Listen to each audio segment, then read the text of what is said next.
Good afternoon. Welcome to a conversation with retired NASA astronaut Barbara Morgan. We're very honored to have you with us today. I have a few housekeeping items. So, from the Queens Public Library, please explore the universe at Queens Public Library. This April, QPL celebrates the culture of space exploration all month long. Join us for space-themed science and art programs for kids featuring fascinating NASA presentations and more. Visit queenslibrary.org to learn about Space Month at the library. April is National Poetry Month as well. Join us for our virtual and in-person programs, including open mics, author talks, and writing workshops. We have something planned for the poet in everyone. Visit queenslibrary.org to learn more. And today, we are in conversation with Barbara Morgan, retired NASA astronaut and veteran school teacher. And this program is for learners of all ages. So I hope you brought your curiosity about living and working in space. Barbara looks forward to answering your questions and sharing some stories. So if you have a question, put it in the chat and put your age. So are you a kid? Are you a teen? Are you an adult? And I think there's some examples already in the chat. So, okay, and here we go with the biography. And I'm also going to share my screen at the same time. If I can do two things at once, I feel really powerful. Okay, so welcome everyone. As you know, our special guest today is Barbara Morgan. Barb is a retired NASA astronaut and veteran educator. In 1985, she was the public elementary school teacher who trained with the Challenger crew as a backup for teacher in space, Krista McAuliffe, in NASA's Teacher in Space program. Later, after teaching 24 years in diverse locations, including the Flathead Indian Reservation in Montana, the Colegio Americano in Quito, Ecuador, and a small mountain town in Idaho, Morgan was selected to NASA's 1998 class of astronaut candidates. She flew on the Space Shuttle Endeavour in 2007 to help construct the International Space Station, traveling 5.3 million miles and logging over 305 hours in space. On that mission, she served as the shuttle and station robotic arm operator, loadmaster, educator, and flight deck crew member for entry and landing. In addition to spaceflight, Barbara has worked in mission control as a prime communicator, Capcom, if you know the lingo, with on-orbit crews, and served in the Space Station Operations Branch and Robotics Branch of the Astronaut Office. After 10 years of astronaut service, Morgan retired from NASA to serve as Distinguished Educator in Residence, now emeritus, at Boise State University, leading policy and program development and mentoring in STEM. She continues her work with national and international education organizations, nonprofits, and NASA, and that is why she is here with us today. Quick fact, when Barb flew in 2007, she and I did a downlink together, answering questions from children around the country. Very exciting for me as a young educator. And more recently, we are advisors on a project right here in Queens at the New York Hall of Science. And you can see some of the kids at the preschool with Barb and Ellen Baker, another retired astronaut. And here is Barb's astronaut photo. This is one of the shuttles landing, and just a quick shot of the International Space Station because you helped to build that. And now I will stop sharing and I will turn the floor over to Barbara. Thank you. Well, Rita, thank you so much. And also thank you to Madeline. To all of you, I am so excited to be here with you, although I have to tell you, I would much rather be in Queens physically with you all. It's a lot more fun. But this is, thank goodness for technology, right? That allows us to get to know each other a little bit, at least long distance. So to all of you adult senior learners, I'm with you 100%. It's a lot of fun. And for all the kids out there, and the young adults, I want you to know that lifelong lifetime learning is what makes us all thrive. That's why we're all doing this program together, because we all love to learn. And I know you guys are going to ask me a lot of questions today. I wish I could ask you a lot of questions because I know I have a lot to learn from all of you. But one of these days, I hope to make it out to Queens and we'll just have to meet in person. So thanks. As Rita told you, I had the great pleasure and honor of helping construct the International Space Station. This is what it looked like when we first arrived at the space station. So this was back in 2007. And then several years later, with many, many space shuttle flights, we were able to complete the entire construction of the International Space Station. And it has been in orbit, and people have been living and working on it since 2000, and since the year, I want to say 2000. So as you and I are speaking, people have been living and working on that space station during all of those years for the last 25 years. It is an amazing scientific laboratory. And what I like even better than that is it is an amazing international home away from home. And we have people living and working on that International Space Station, and they get along very, very well. Even though here on Earth, sometimes our countries are not getting along so well with each other. But thank goodness for the International Space Station. Just one of many ways that we can keep us all working together because we all share this beautiful planet together. Okay, speaking of this beautiful planet, I know Rita let you know about all the wonderful activities that you've got coming up and that you've got this month. I hope you're also enjoying this week of, let's see, was it Monday or yesterday now that we had Earth Day? So great time to celebrate our own Beautiful planet. place in the universe, our own planet Earth. Okay. I would love to hear your questions. I'm happy to try to answer any question that you have. There's no questions that are off the table. You may stump me and I may say, I don't know. We'll have to find that out and see if we can give you some hints on how to find the answer. But first, I thought it would be fun to share one of my favorite little videos with you. So when you go into space and whether you're on the International Space Station or the Space Shuttle, or you're docked to the Space Shuttle and you're together, you are in what we call a microgravity environment, which is very different from here on Earth. So that's why we do a lot of interesting science experiments up there, and I can talk a little bit more about that. But what I want to tell you about is it is such an interesting environment to live and work where you don't have gravity as one of the factors that you're having to deal with. There actually is a little gravity, that's why we call it microgravity, but essentially you don't feel any gravity at all. So as soon as when you're on the space shuttle, as soon as your engines stop, which is about 8 minutes to get you into space, you unstrap your seat belts and you just lift out of your seat. And you and anything that hasn't been tightly strapped or taped down will just start floating. And things work differently. And one of the things that we like to do is experiment for ourselves. What is this microgravity environment all about? We're really there doing a ton of work. It's a very, very busy time when you're building the space station or when you're living and working on the space station to do the science experiments. When you get a couple free minutes here and there, and the best time when we really have free time is when we're making a meal for our crew and eating together. So that's a good time to just think, wow, how does this microgravity stuff work? So I want to share my screen, and I'm going to share a little picture and a video with you.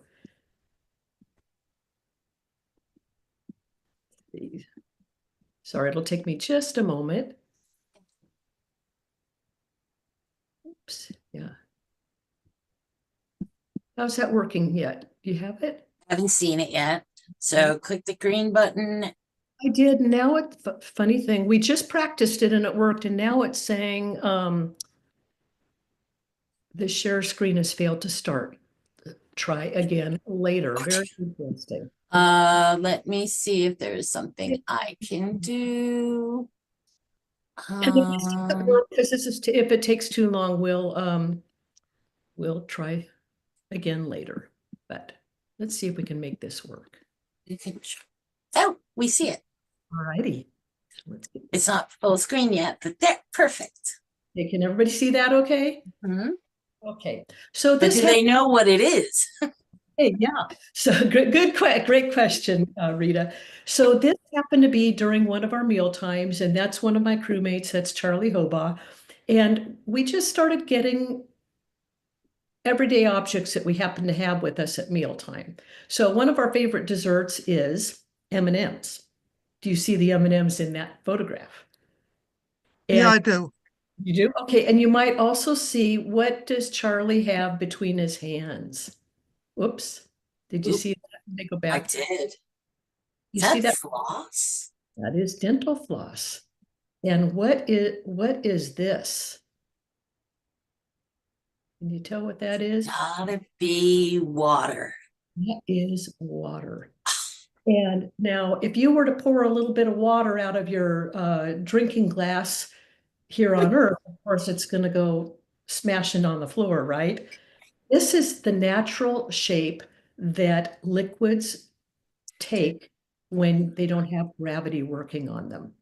So we had a lot of fun experimenting with this. What you did is, and we took the dental floss and we did all kinds of really fun things with that ball of water. What you don't see in this picture is we also had a whole bunch of towels parked everywhere around, because if that ball of water were to break up as we're spinning it around or doing whatever we're doing, if it were to break up into lots of little drops, you can imagine what would happen, because they would get into the equipment, the electronics. It would be a real problem. So we had towels pre-positioned, ready to go. Okay, we actually took some video of it, but our video didn't turn out very well. So I'm going to share a video of some of my dear friends that they did of their experimentation when they were having a mealtime on the International Space Station. And what I love about this more than anything, I think you'll love it too, but what I love about it is you get to experience the microgravity environment, and you also see people who are very curious and who love learning, just like you all do. I don't work out in a minute's gonna make you. Yeah, it's gonna fire yourself. Wow. Fine. Yeah. Oh man. Like. All right. Here, this is space food. M&M sandwich. Food. Yeah. Do that before you start doing that. Too late. Yeah, it's my sandwich, man. We need to do a cross sandwich.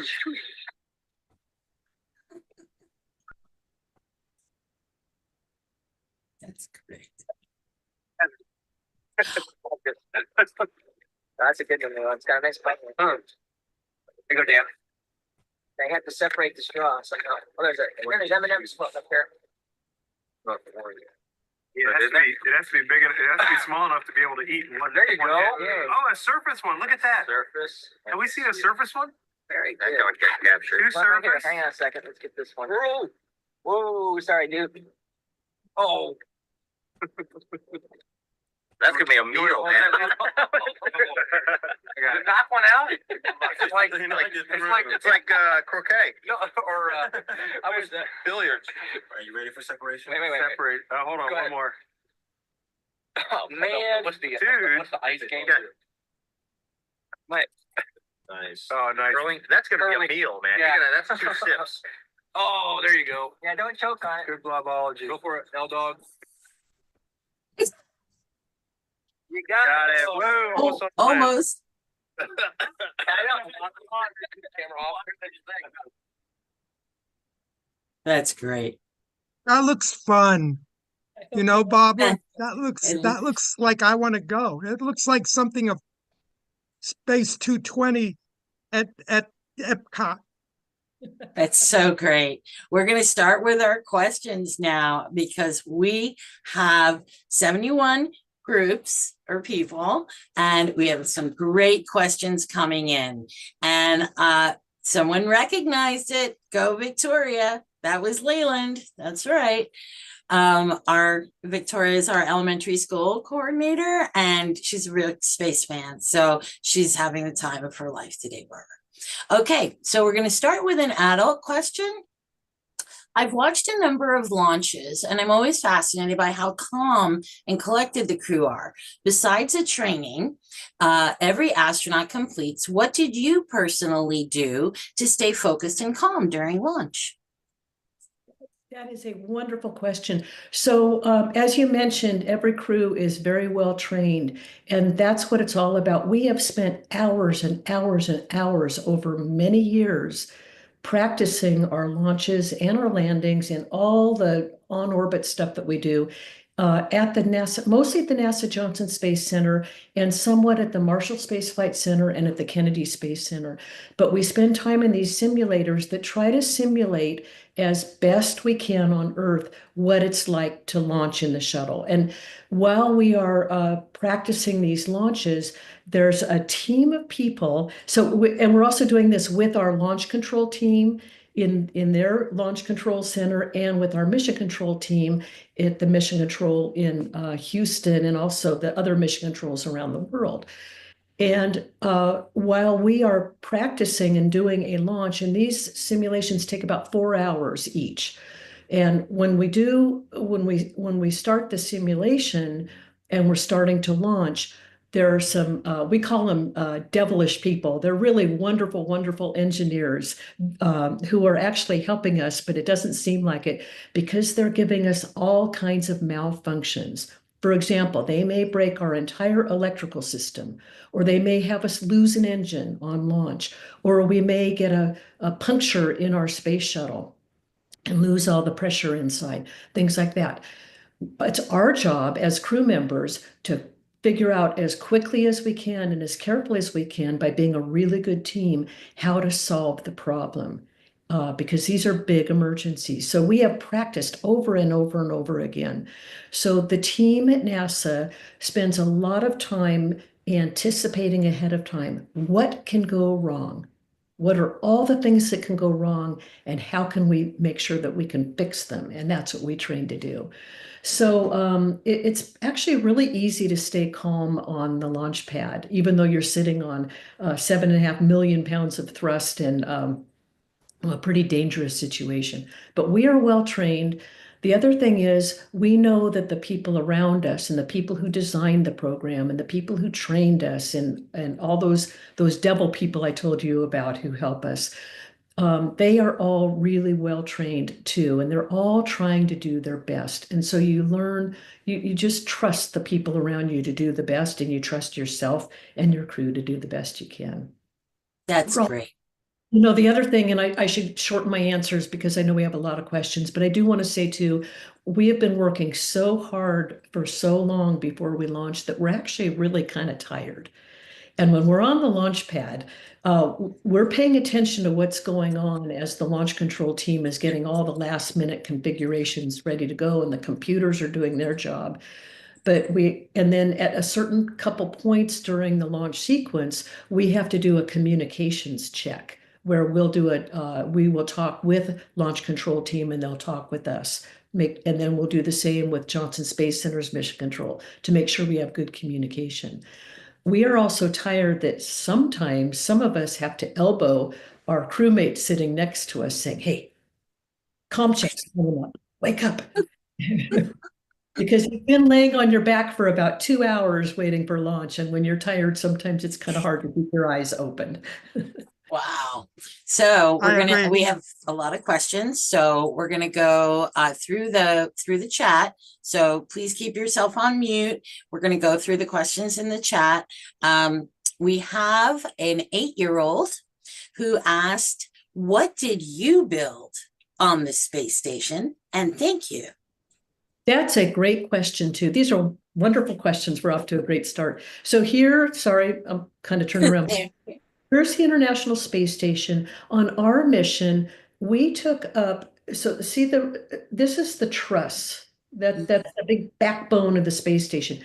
This area here is where all of our living and working modules are. This is where we live and work and do all our science. There's a big science laboratory right there and back here, etc. On the end of this large truss, we have solar arrays, and that's how we get our electricity to our International Space Station. So this was in 2007, you can only see 2 sets of solar arrays. But if you remember that picture that Rita showed you, there are actually now 4 sets of solar arrays on the International Space Station. So one of the things my crewmates and I did, we took up a piece of the truss that went right here on the starboard side of the International Space Station and it was really fun to do, hard work, but really fun. We used our robot arms that we have on the space shuttle and on the International Space Station. You can see the robot arm right, that's one of the robot arms there. We took out of our payload bay, the back end of our space shuttle, we took out the piece of truss, and using both robot arms, we brought that truss piece right here. And the next day, we sent 2 of our spacewalkers outside. So they crawled out of here, They made their way to the end here, and they helped guide us in. And then they grabbed that truss, brought it in, and using a bolt driver, they hand bolted that onto place. And then the crew that came up after the next mission after us, they brought up the last set of solar arrays that would go on this side. So that's one example. Over on this side, I don't know if you can see this kind of bump right there. That's an external stowage platform. And on that stowage platform, it's big. It weighs about 7,000 pounds with all its spare parts on it. So when we brought it up, it had like a spare end effector for the space station arm. It had a huge ammonia tank. It had a bunch of computers on it, lots of equipment that would eventually go up on be attached to the International Space Station when it was needed. It also had a huge 850-pound gyroscope. It was just enormous because one of the gyroscopes on the space station broke before we got up there. So that was another job we did. We added the stowage platform right here to the top of the truss on the port side. And then we changed out on a spacewalk with 2 of our crew members, got the gyroscope out and crawled up to the top of the space station and took out the broken one and added the new one. And the gyroscope, what is that used for? That's a great question, Rita. So I think you've probably all ridden bicycles, I hope. And they I did. Gyroscope, right? It's the spinning of the wheels. If you stop spinning the wheels, your bike falls over, right? If any of you have played with toy gyroscopes, I hope you have. They're a lot of fun, and for grandmas and grandpas out there, they make wonderful Christmas presents for kids to explore with. But when you spin that gyroscope, it doesn't flop around, it stays steady. So on the International Space Station, we have 4 gyroscopes. You always have to have a spare.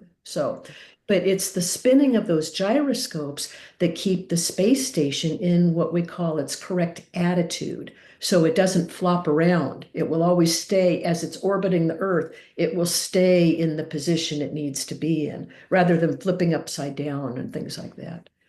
The other thing that we did, so that's how we built the outside of the space station, okay?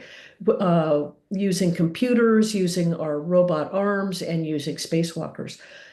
We were attached right here to the International Space Station, and we also took up with us about 5,000 pounds worth of crew equipment for future missions, food, clothing, science equipment, new equipment that needed to go on the inside of the space station. And for a week, we unpacked all of that stuff and took it into the International Space Station and put it all away. And then the second week of our mission, we took all the things that were no longer needed on the space station. For example, the science experiments that were completed, and the scientists on Earth wanted to see the results and study the results. Trash, broken items, things like that. And we did just the opposite. We loaded up the back of our space shuttle with all the things that were no longer needed on the space station, and we brought them back down to Earth. Good campers. Take it up, bring it back. So we have, Do you use Barbara, do you use MREs, meal ready to eat? We do. So, and I'm sure there may be a lot of questions about the food. The food is great. We use a combination of different foods, but we do have for those of you who are in the military, we do have MREs, and they're good. We have a little galley on board, the space shuttle and on the space station, where we basically heat those up in a little oven.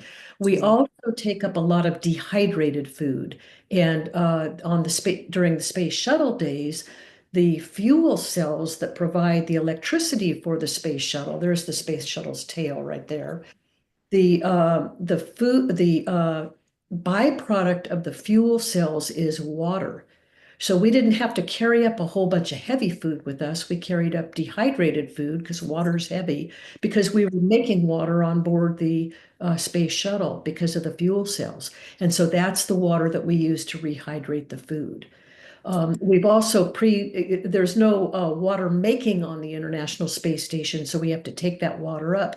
But the water now is actually recycled water, including all of our crew members' number one water that they've gotten rid of. And it's all recycled. It's very healthy, very clean. And that's what we use to rehydrate the food on the International Space Station. Do you And then use we have dental fresh. floss? so, Do you use so- dental floss? yes, I saw that. So Roger, just hang on. We have some other folks I would just hope you use dental floss. But we have another adult who's asking, now he's a retired principal and wannabe astronaut, and this is Rick. So did your experiences as a teacher, planning, classroom management, monitoring progress, aid in your efforts as an astronaut in any way? Excellent, Rita. And tell me the principal's name again, Richard? Rick. Hi, Rick. That is a fantastic question. And I would love to share a fun little story with you all to go along with my answer. But absolutely. And I want you to know that all the skills that you have as a school administrator and as a school teacher and as a teacher's aide and all of those things, those are the exact same skills that you need to be a good astronaut. So teachers make really good astronauts. Now, when I first got started, not first, this wasn't during Teacher in Space Days, but this was when I actually joined the next NASA. So beautiful. I was running off to one of my classes one day, and these were like 4-hour long lecture classes. I had a pile of books in my arms, and I was a little concerned about, I was running a little bit late, so I was a little concerned about running down the steps with these books. So I thought, oh, I'll make it easy. I'll just go and hop on the elevator. I hopped on the elevator when the doors opened. And as I walked in, there were about 4 or 5 astronauts who were from the class the year before my class. So the class, we were the class of penguins. They were group 16, the class of sardines.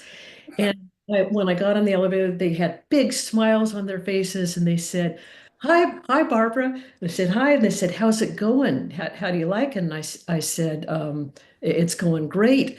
And then one of them said, with a big smile on his face, it's a lot different from teaching, isn't it? And I was thinking, no, it isn't. But before I could even get the words out of my mouth, he continued and said, it's a lot harder, isn't it? And I thought, well, you know what? He's not married to, or his parents, there's no family who was ever a teacher, is what was going on through my head.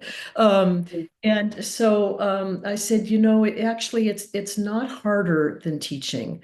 And he said, oh, well, don't worry. You are in the honeymoon and it's going to get a lot harder. Well, he was right. It did get a lot harder, but I can tell you that it never, ever got harder than teaching.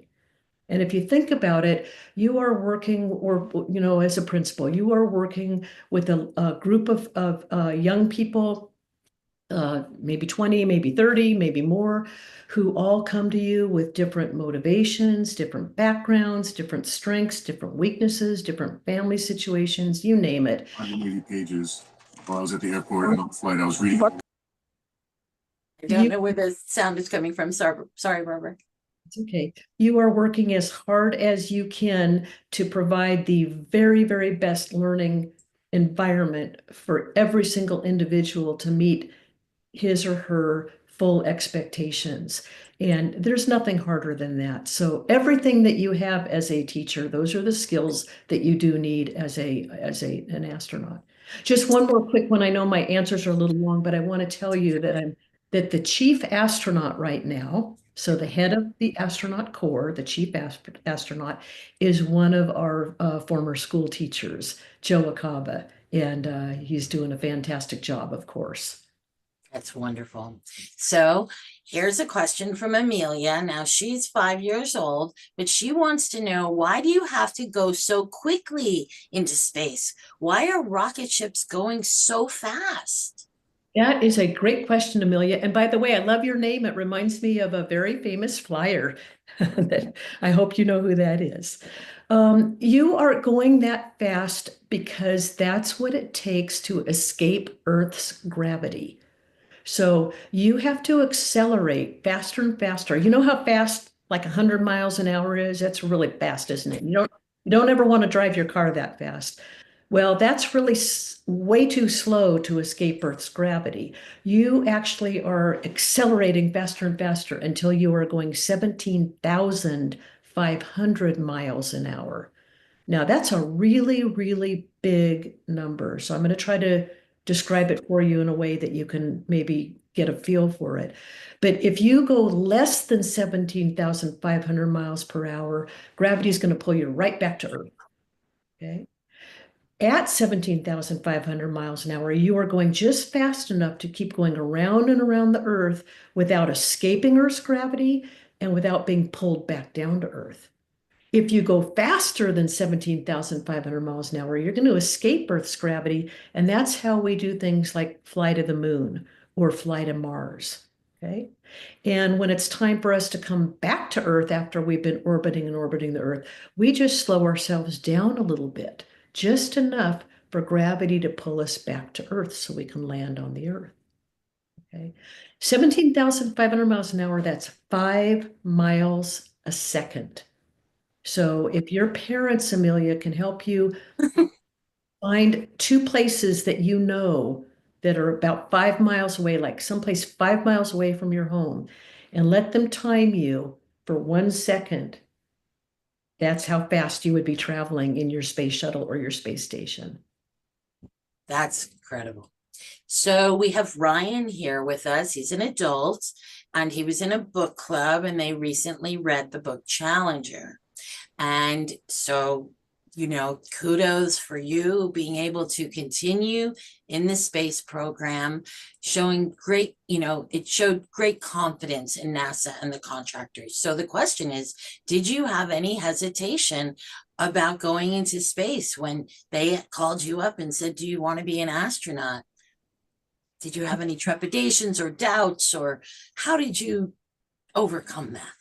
Thanks. That's a great question. So, when Challenger happened, we had kids all over the country, all over the world, really watching our dear friend Krista McAuliffe and the rest of the Challenger crew, who are all wonderful people.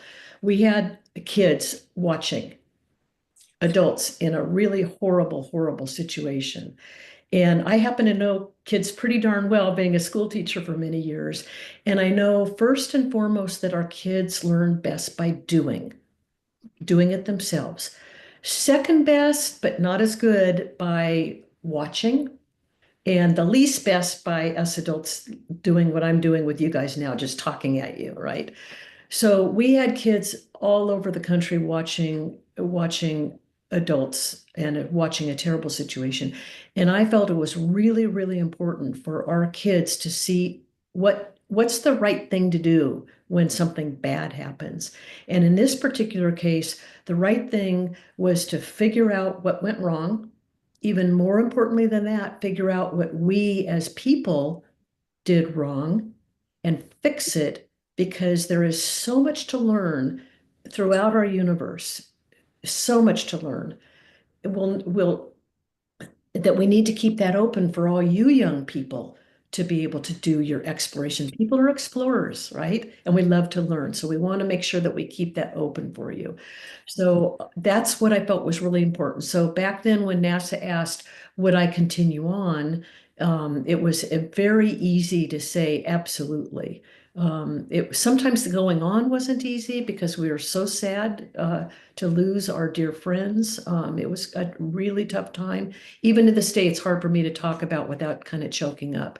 But it was important. And once you make that decision, you go forward with a happy heart. Yes, and it was wonderful. And I'm so glad that I could be with you for a few moments of that journey.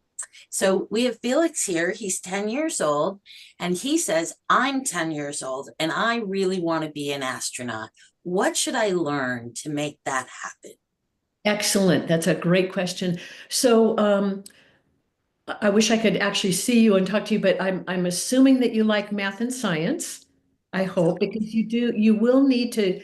Well, there are other ways of becoming an astronaut and becoming a commercial astronaut. And you don't necessarily have to have a science or math or an engineering degree to do that. At this point, you have to have a lot of money to do that. But who knows? By the time you're a grown up, hopefully that will have changed, and that might be a path that you want to take. And you won't have to pay a lot of money to do that. But if you want to be a NASA astronaut and work for the federal government, you'll need to make sure you have a degree in math or science or engineering. And there are so many different wonderful, wonderful fields to study. So it's whatever piques your imagination. So I would say keep your mind open, because you never know what you're going to like or not like. When I was a kid, if you had asked me, do you like rocks? I would have said, no, why would I be interested in rocks? I love rocks. And that's geology and geosciences. It's fascinating. If you'd asked me, do I like engines? I would have said, I don't think I'm interested in engines. Learning all about the engines on the International Space Station was one of the most interesting parts of all to me, and I love it. So you just never know, as you go through life, how your mind is going to change, your eyes are going to be opened up. But study, do the best that you can. Make sure you go to college. Make sure you do well, which means just keep working hard at it. And if anybody tries to stop you, and they probably will, somebody will say, oh, you're not smart enough, or you're not this enough, or you're not that enough. Do not listen to them.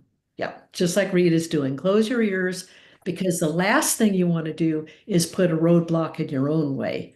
And all you have to do is nicely say to them, I don't know how to do it now, but I haven't learned it yet, and I'm going to learn it. And you're going to go forward and work really hard at it, and not let the hard work slow you down. And just we call it persistence, or grit, just keep sticking with it. And then make sure that you're doing things with other people, because that teamwork is so important and it's so much fun. So you might decide to be on a sport team, or in your classroom when you're doing a group project. Really listen to the other people on your team, and work very, very well with them. So those are the things that will make you a very, very good astronaut. And the last thing is just, if it's something you really want to do, I can highly recommend it. It's a wonderful job, and you just keep working at it. Okay, we have a question from an adult. This is Ricky. I'm interested in food. Are they still using camping food, or is it blended, or is it like in baby food in a tube? Can you be a vegetarian and be an astronaut? How is your digestion and elimination affected by traveling in space? That's a great question. So the food is great. We have a whole variety of food. As I mentioned earlier, a lot of it's dehydrated. We do have fresh foods that we bring up on whatever spacecraft, like SpaceX, who are taking supplies up to the International Space Station. What you don't want in space are things that crumble easily. So you don't really want bread. That's why those tortillas, did you see Leland's sandwich, that wasn't Leland, but did you see the sandwich, which was it was Dan's sandwich, and had a tortilla, he spread some right out of a jar, some peanut butter on it, and then he shot some M&Ms at it, and that probably wasn't the healthiest sandwich, but I'm sure it was very tasty. But so we can put our own foods together. We've had pizza made in orbit. We've had all kinds of special foods, and they're all pretty darn good. On my mission, our Russian colleagues loved our American tortillas, so they begged us to bring extra tortillas up, which we Oh. did. And we had one of our favorite meals together was just before we left the International Space Station. And our crew members who were staying on the International Space Station, which was 2 Russian cosmonauts and one of our American astronauts, they brought out some of their finest Russian pâtés. Those are spreads like caviar and beef and lamb and cheese, just different spreads. We had our tortillas, and they also had sriracha sauce. And we made and shared together these just delicious international burritos. They were great. It's- How the digestion works, that is a little bit of a challenge because when you go into that microgravity environment, your digestive system pretty much shuts down. So I don't know if you guys know the word peristalsis, but that's how your food is moved through your body, from your stomach and out the end. And peristalsis shuts down. And for me, it took about 3 days till my body got used to being in microgravity that started up again, and then everything was working fine. So for me, the first 3 days, I was not hungry at all, but I knew I had to stay hydrated. So for my meals, I would have maybe a little bit of chicken soup or just some juices, drinks. And I was in for a shock because I would drink the juice or drink the soup, and it would go about this far and stop. So I was full from about here to here. And I thought, well, that's not going to be very much fun for a couple weeks. But like I said, after 3 days, my body got used to it, and then I never had that feeling again. That's great. So Catherine is 12, and she says, I love learning about space, and I want to pursue a career in relation to space. Is there any other occupation besides being an astronaut that would allow for the study of space? What a great question. And the answer is a resounding absolutely. Any job that you can think of is pretty much also part of the space program. If you love photography, there are photographers hired by our space agencies. If you love writing, there are writers that do all the communications work. And if you like public relations, if you like education, if you like managing people, if you name it, those jobs are there for you at the internet, in our space programs. And they're great jobs. They are wonderful. So you're right there. You're not just learning about space as you do these jobs, but you're contributing to our nation's and our world's space programs. So you are making a huge difference.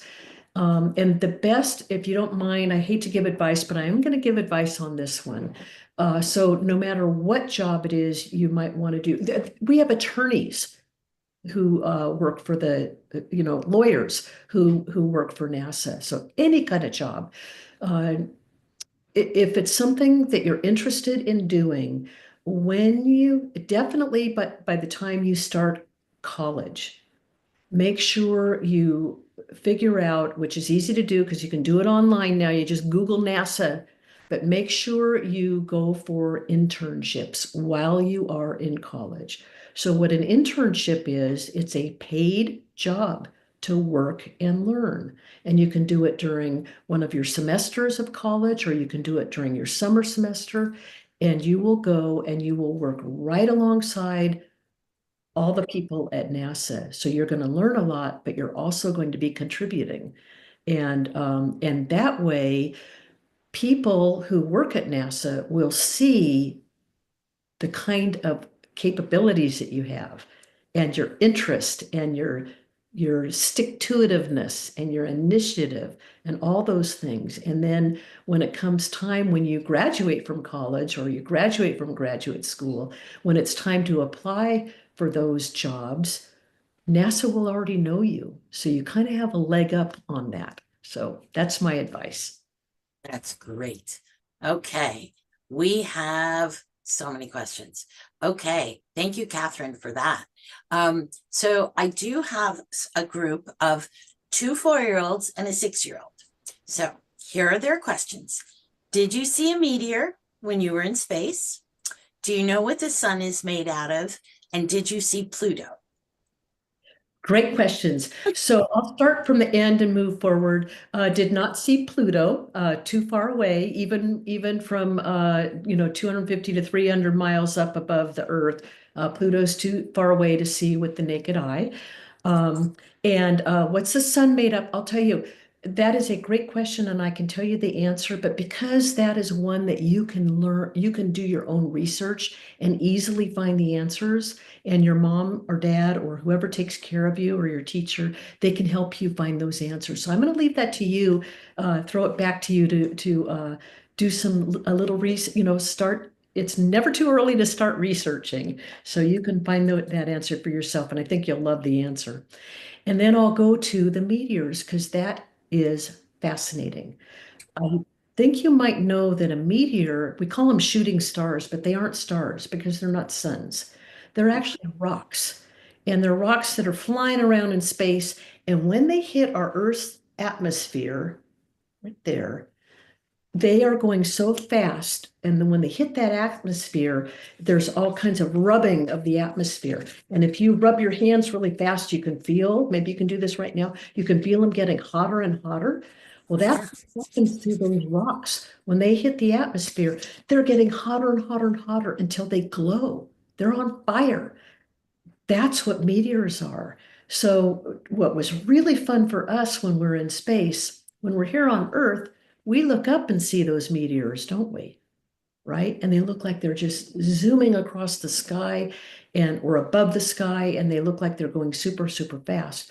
What's really weird is when we're in space, we're outside, we're above the atmosphere. We're way outside the atmosphere. So we're actually looking down at Earth, and all those meteors are below us. So it's very interesting and fun. That is super. Thank you so much for asking. So Roger had a question about your training. So you talked about training in simulators, but can you talk a little bit about training in the neutral buoyancy facility, which is a giant swimming pool, for those of you who don't know? Yeah. Thank you. Great question, Roger. So yeah, we had lots of different kinds of training. So I did talk about the simulators. Another simulator is our neutral buoyancy lab. And for the rest of you, it is a very, very large swimming pool. NASA, of course, wouldn't call it a swimming pool. They have to call it the NBL, or the Neutral Buoyancy Lab. It is 40 feet deep. So that's a very deep swimming pool. And in the bottom of the pool, during the time I was training, was a full-size model of our space shuttle and a full-size model of our space station. Now, from the bottom of the floor of the pool to the top of the pool, there was plenty of room for the space station. And I told you that pool is very large this way and this way, but our space station is so large that it is the size of an American football field. Okay, spilling in end zone to end zone and sideline to sideline. So the pool is not as big as an American football field.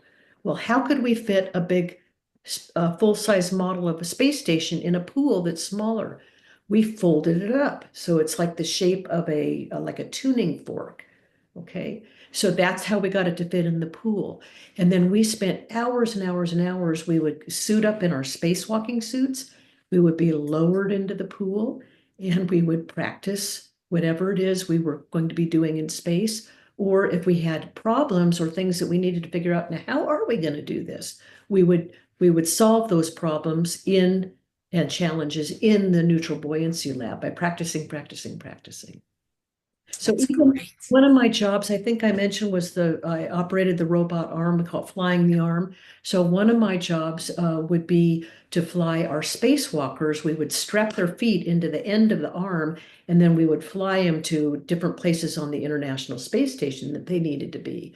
And so I would be up in a room outside of the pool, and in that room was the robotic workstation where I would fly the arm, and we would have an arm in the pool. So that's how I would one of the ways that I would practice moving the spacewalker around on the International Space Station. So this is from, thank you. I have seen the pool and it is extremely big. So this is from a high school student. Is Earth able to defend itself against meteors if needed? I'm assuming there would be a large meteor that could be a problem. Would NASA tell us if a meteor is coming close? That is a great question. And so, yeah, it would have to be really huge to make a difference. In fact, we've had huge meteors in the past hit Earth. And I think you might know that that's what it caused the dinosaurs to go extinct, because when that meteor hit, it threw up so much stuff into the atmosphere that it was almost like a nuclear bomb going off, which puts in all kinds of stuff in the atmosphere, which changes the environment for the dinosaurs. So yeah, they can cause a problem. NASA actually has, and other space agencies around the world have satellites and other equipment that actually is looking for that stuff as it's coming in. And one of the things that some of the scientists are very worried about is in the future, at some point, an asteroid coming close enough to actually hit the Earth. So if those meteors can also hit the International Space Station or Space Shuttle, and so NASA was always watching for that. And if anything looked like it was coming within several hundred to 1,000 or so miles close to the International Space Station or the Space Shuttle, we'd actually kind of try to move the space station out of the way to avoid it, because it's called space debris, right? Whether it's universe made or whether it's man-made. Like if a satellite falls apart, those pieces can become meteors, right? And Like an Armageddon. so and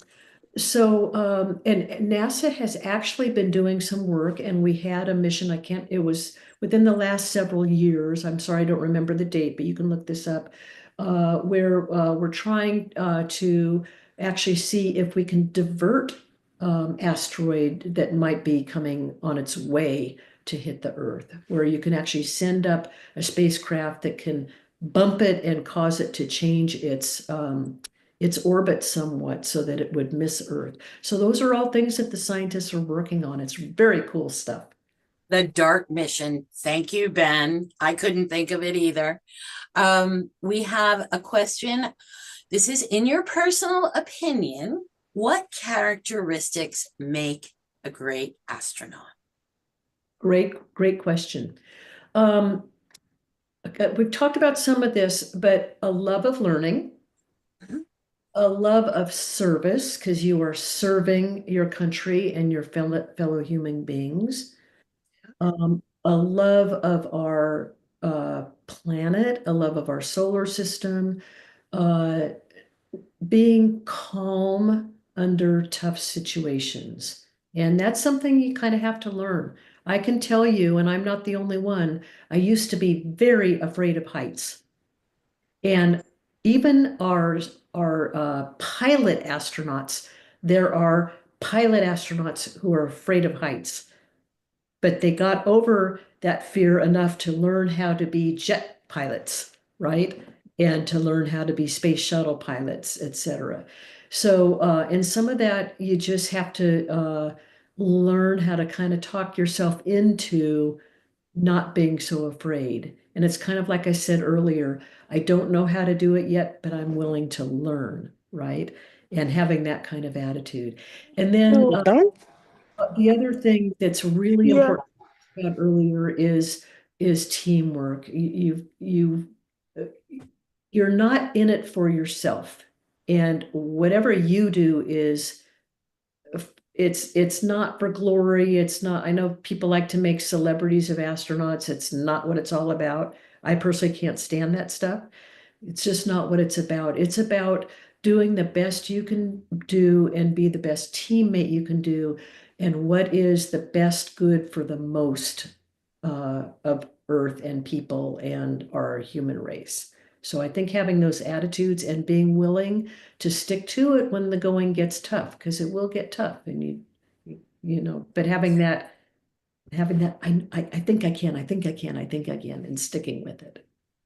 So I don't know if you ever did an extra vehicular activity, EVA, or got to wear a spacesuit. Sounds like you did in the pool, but how is the view? This is from an adult, from the inside of your space helmet. Does the roundness of the visor distort your vision or, restrict you in any way? That's a great question. So I did actually not do any EVAs in space. I was not one of our spacewalkers, but I did training for it. So I feel qualified enough to tell you about it. Your view is not distorted, but it is restricted. Because you can only see this much, right? You can't turn your head all the way around and see out. It's this is the view like this. So one of the hardest things, if you think about it, remember when I told you that we attached our spacewalkers to the end of the robot arm by their feet? Well, we had a piece of equipment called an APFR, or an articulating foot restraint. And that we attach to the end of the arm, and then you get into that with your feet. All right. And it's very similar to, for those of you who are skiers, it's very similar to getting your ski boots into your ski bindings. All right. You know how you stick your toes in and you twist and click. All right. It's very similar to that. But here's the issue. Your spacesuit is a challenge to work in. Let's put it that way. All right. And if you are going to get into that APFR, if you look down to see the APFR, your feet go up behind you. There is no way you can look down and actually see your feet. All right. So that's how restricted it is. You have to do things by feel. Wow. Well, this is our last question of the day. And a big thank you. But this is Felix, and he is 10, and he really wants to be an astrophysicist. And he was wondering if there are any at NASA and what he needs to do, which I think you've addressed a little bit, but he wants to be an astrophysicist. That's a great question. And I'm so excited for you, because astrophysics is a fascinating subject. You will help solve the mysteries of the world, the mysteries of the universe. That's what astrophysicists do. And it's just so cool, because there are so many mysteries out there. So what you need to do is just keep that dream alive for yourself. And make sure as you go through junior high and high school, you're taking all your science classes and all your math classes. Really important. Some people think, oh, I can't do math. Yes, you can. Everybody can do math. It might be hard for some of you, but you can do it. You get, make sure you get help from your teachers, and don't give up. Just keep sticking with it. And then when you get to college, there are fabulous astrophysics programs all across the country and around the world that you can go to. So you kind of have to decide, well, what college do I want to go to that has that program that I want? And you just study, and have a lot of fun learning, because it is amazing stuff. And I can't wait to see what we get to learn from you when you are an astrophysicist in a few years. That's great. I think we've answered, almost every question. Here's one last one for you. Was the launch ride really rough? Did you feel sick? Truth. Yeah, Truth no, or that's dare. yeah, no sickness at all. What's interesting about the launch is you're the young lady who asked the question about why do you go so fast? So you are on the launch pad, still, and when you launch, you are accelerating faster and faster and faster. So by the time we clear the launch tower, we're going about 100 miles an hour. And we're going to keep going faster and faster, faster till we reach that 17,500 miles an hour.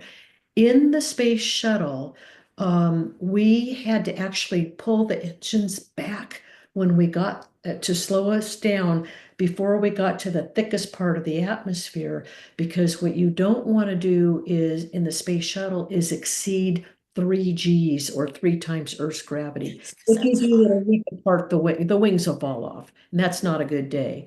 So, but 3 Gs, for those of you who may not know what Gs are, 1 G is Earth's gravity. It's what you're feeling right now. It's how heavy or light you feel, it's how heavy your arms feel, etc. Imagine feeling 3 times as heavy right now. So for you kids who may weigh about 50 pounds, you're going to feel like you weigh 150 pounds. All you adults, we won't talk about how heavy you feel you are. But those 3 Gs, you're kind of plastered back into your seat. You're really plastered there. It's kind of hard to lift your arms and it's kind of hard to lift your head. But that's what it feels like. When the space shuttle launched, we had the 3 main engines that are liquid fueled by that big orange tank that you see. And we also had the 2 solid rocket boosters. Those are those rockets that are strapped to the SRBs. those Mhm. solid rocket boosters, when you're on those, you are really there's a lot of vibration. And I said and it's very loud. So you're plastered back in your seat. You're feeling this vibration and you're feeling this enormous push on your back that is pushing you up into space. But none of that hurts and it's not uncomfortable. It's just an interesting ride. And then once we used up all the solid rocket fuel and we ejected those rockets, when we're just on the 3 main engines, it's very interesting because that part of the ride, by the way, the solid rocket boosters, you're on them for about 2.5 minutes. And then they're ejected. The rest of the ride, so the rest of that, about 6 minutes into space, is very quiet and very smooth. So it really changes. But you're still getting the 3 Gs, so you're still really plastered into your seat, but it's a very smooth, quiet ride. Well, Amelia really wants to know if you have parties in space. And I know we're at time, so That's we okay. have to go. But if you could just quick answer Amelia's question, do you ever have parties in space? Are you asking, is she asking parties, P-A-R-T? Parties, yeah, like the celebration with the M&Ms. Amelia, I am so glad you asked that question because on our mission, one of my crewmates, Tracy Caldwell Dyson, it was her birthday. Well, how do you celebrate a birthday in space? Well, here's what we did. We got up a little early that day before Tracy got up, and we quickly floated over into one part of the actually this part was either space station or space shuttle. I can't remember, but we were attached at the time. We got out one of our packages of food, which was a delicious brownie, and we carefully unwrapped it. Now, are we going to be able to light candles in space? We can, but they have to be in a glove box because we don't want fire to get out in our space shuttle or our space station. So no, we couldn't light candles and stick them in that brownie if we were going to give it to Tracy. But what we did was took up one of our little mag flashlights. It's a flashlight about this big, you've probably seen them, little black flashlights. We unscrewed the top of it with the glass piece so that the little bulb was showing, and we crammed that. We turned it on, and we crammed that flashlight into the brownie, and we were all waiting, hanging on to the wall when Tracy floated in. And as soon as she started floating in, we gave the brownie just a little shove with our finger like this, and it went floating over to Tracy while we sang her happy birthday. What a Yes, wonderful party way. sequence. Yes, and we've had a wonderful party with you today. You have a many thank yous in the chat. Everyone is just so honored to have been here today. We, maybe next time we'll do it in person. We just really want to thank you. And personally, this was almost as exciting as the first time we talked when you were actually in space. Thank you so much. Thank you. Madeline, do you want to say any No, final words? just a huge thank you for me too. This is absolutely the best senior scientist we have run. Oh, Really you've got, appreciate it. Yeah. well, Madeline, Excellent. thank you so much. Rita, thank you. And thank you for all you're doing for lifelong learning. And to all of you seniors and all of you young people out there, thank you. I'm sorry my answers were a little long, but you can tell I get pretty excited about this stuff. And I hope I get to meet you in person someday in Queens at one of the libraries. I know I will love it. Thank you. Fantastic questions, and keep on being wonderful human beings and keep being curious. And I forgot at the beginning, I really wanted to say greetings, Earthlings. So I would say thank you all very much, fellow Earthlings. Thank you very much, Barb. Have a wonderful day. Thank you for joining us. Thanks, everyone. Have a great rest of your day.